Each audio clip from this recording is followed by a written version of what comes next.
전해드린 대로 정동영 통일부 장관이 비행금지구역 설정 등 9.19 군사합의복원을 선제적으로 추진하겠다고 밝혔습니다. 김여정 북한 노동당 부부장은 정부의 재발 방지 의지를 높이 평가한다고 했는데 김열수 한국군사문제연구원 안보전력실장과 짚어보겠습니다. 안녕하세요. 네, 안녕하세요. 네, 정부의 공식 입장에 조금 전 김여정이 재발 방지 의지를 높이 평가한다면서 남부 국경 경계를 강화한다고 밝혔는데 이 우리만 비행금지 구역을 설정하면 대북 감시와 정찰 능력이 저하되는 거 아니냐 이런 우려가 있었잖아요. 그런데 이번 발언이 또 나왔습니다. 북한이 우리 입장에 좀 호응한 거다 이렇게 볼 수가 있을까요? 네, 남북한 이제 군사 합의라고 하는 것이 2018년도 9.19에 합의가 된 거잖아요. 해상, 지상, 공중에서의 적대 행위를 금지하자라고 하는 것이었는데 작년도 7월 달에 우리 국방부에서 국회에 보고한 거 보면 북한은 지금까지 무려 4,050회에 걸쳐서 이 9.19 군사 합의를 위반해 왔다. 이거는 제가 사실로 이제 말씀을 드리는 거고요. 네. 그런데도 불구하고 이번에 민간인들이 북한에 무인기 날려보낸 데 대해서 어제 정동영 장관이 공식적으로 유감을 이렇게 표명을 했지 않습니까? 이제 거기에 대한 대응으로서 김여정 부부장이 지금 여기에 대해서 높이 평가한다라고 이 얘기를 했는데요. 제가 볼 때는 이제 이렇게 하는 것 자체가 대북 감시 정찰 능력의 일정 부분 한계를 초래한다라고 하는 것을 말씀을 드리고요. 두 번째는 그러면서도 우리 그 통일부 장관이 지금 9.19 군사합의 복원을 위한 여러 가지 조치들을 취하는데 그중에 공중감시, 정찰과 관련된 것도 여기에 포함돼서 하겠다라고 얘기를 했잖아요.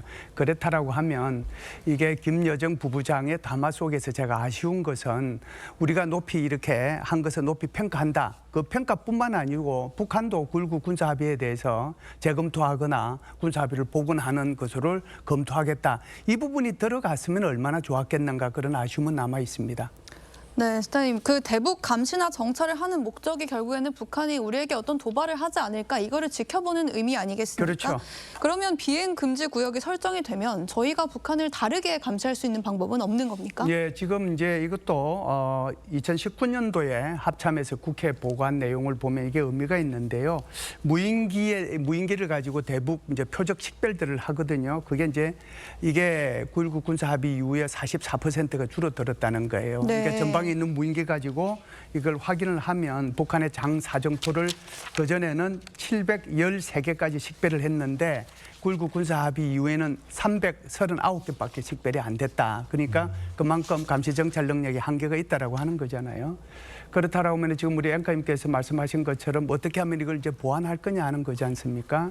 우리가 이제 가지고 있는 것이 여러 가지 이제 수단들이 있어요. 네. 그러니까 소위 말해서 이제 군사위성도 있는 거고요. 그다음에 고고도 정찰기라고 하는 이제 글로벌 호크라고 하는 것도 있는 거고, 그다음에 우리가 금강이라고 하는 그 정찰기도 있거든요. 네. 영상 촬영하는 거고, RF-16이라고 하는 그 무인기도 있습니다. 게다가 지금 양산 단계에 들어가 있는 멀티 엘티튜드, 그러니까 중고도 무인기죠. MUAV라고 하는 것도 양산 단계에 들어가서 내년 후내년까지 총 10대를 확보할 예정이거든요.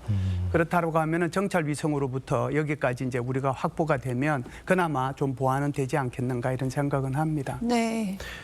네, 실장님, 그러면 네. 이 정동영 장관의 어떤 무인기 침투에 대한 이 사과가 9차 당대회, 북한의 이제 9차 당대회를 앞두고 북한이 적대적 두 국가 기조를 강화하는 걸 좀 막으려고 이렇게 노력을 한다 이런 목소리들이 있는데 이 부분 좀 어떻게 보십니까? 네, 저도 뭐 그건 일견 이제 타당하다고 생각을 합니다. 늦어도 이제 다음 주부터는 아마 제9차 당대회가 시작을 할 거고요. 아마 네. 빠르면은 이번 주말에도 다 할 가능성이 있다고 저는 생각을 하거든요. 네. 제일 중요한 것은 이번에 당대회를 하면 뭐가 이제 바뀔 거냐 하는 건데 그중에 오늘 이 주제와 관련된 내용을 말씀을 드리면 제일 중요한 것은 적대적 두 국가론을 당 규약에다가 명시를 하느냐, 그리고 그 명시한 것이 이제 그 적대적 더 국가론을 어떻게 제도적으로 더 이제 이것을 강화시켜 나갈 것이냐, 이것이 당 규약에 얼마만큼 포함되느냐가 중요한 거거든요.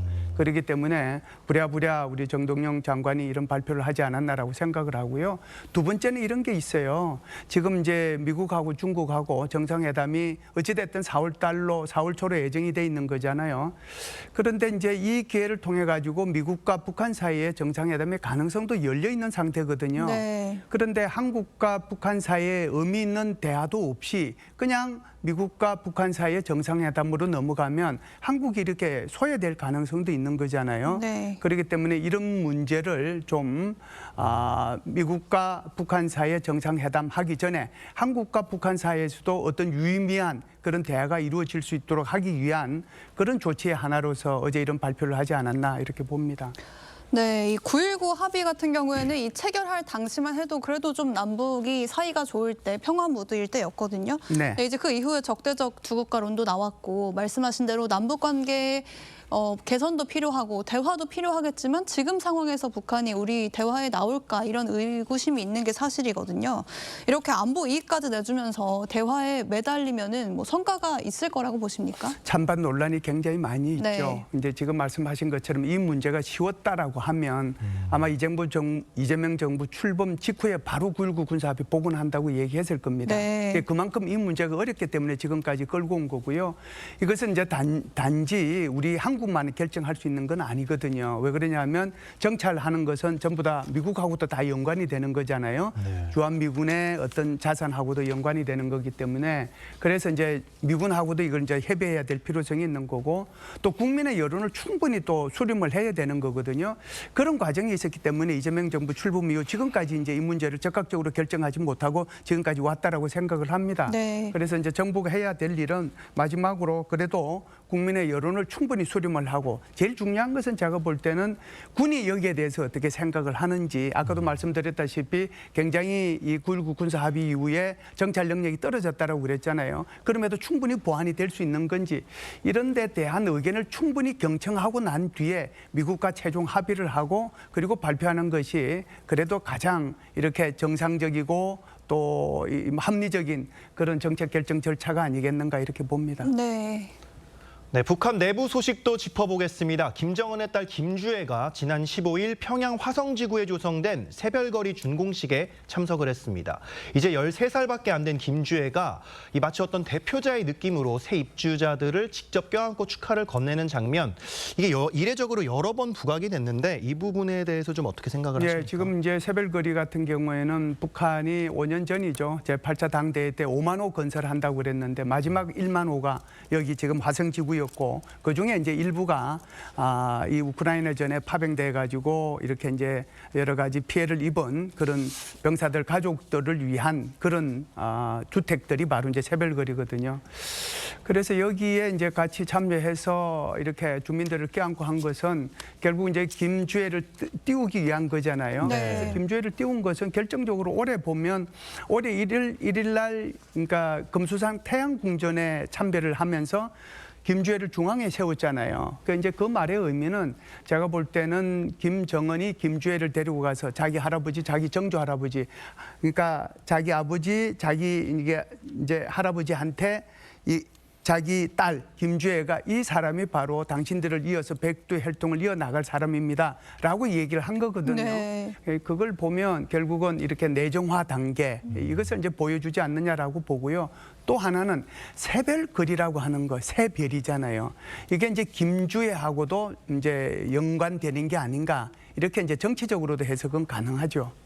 이제 김주애가 새 별이다 이런 그렇죠. 의미로. 네네. 네. 그럼 이제 당직을 맡고 공식 후계 지명은 언제 이뤄질지 이것도 궁금하고 네. 이렇게 후계자로 지명이 되게 되면 고모인 김여정이 권력 투쟁에 나설 수 있다 이런 전망도 나오던데 이 부분은 어떻게 보고 계세요? 예, 김정은이가 김정일로부터 이렇게 권력 선계받은 것은 워낙 짧은 기간이 이루어졌기 때문에 이것은 이제 유의미하지 않아요. 여기 이제 김주애가 어떻게 될 것이냐 네. 하는 것은 굉장히 우리가 좀 관심 깊게 봐야 되는 것은 그 전에 어떻게 했느냐 하는 거거든요.